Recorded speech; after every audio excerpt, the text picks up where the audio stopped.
শিবমকে out করে বিতর্কিত celebration জাদেজার। Jadeja কি ভুলে গেলেন পুরনো সম্পর্ক?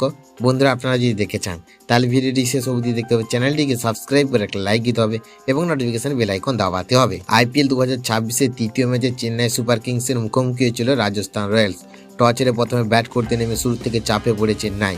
এমএস ধোনিকে ছাড়া ব্যাটিং লাইন আপ যে দুর্বল দেখাবে সেই আশঙ্কাই সত্যি হয়। নিয়মিত বিরতির উইকেট হারিয়ে শেষ পর্যন্ত মাত্র 127 রানে অল আউট হয়ে যায় তারা। এই ম্যাচে বিশেষ নজরে ছিল রবীন্দ্র জাদেজার দিকে, যিনি এবারের আইপিএলের আগে ট্রেড হয়ে রাজস্থানে যোগ দিয়েছেন। শোনা যায় সঞ্জু স্যামসনকে দলে নেওয়ার জন্যই জাদেজাকে ছাড়ে চেন্নাই। ফলে পুরনো দলের বিরুদ্ধে জাদেজার পারফরমেন্স দেখার অপেক্ষায় ছিল সবাই। ইনিংসের অষ্টম ওভারে বল হাতে আসেন জাদেজা এবং সেই ওভারে ম্যাচের মোড় ঘুরিয়ে দেন।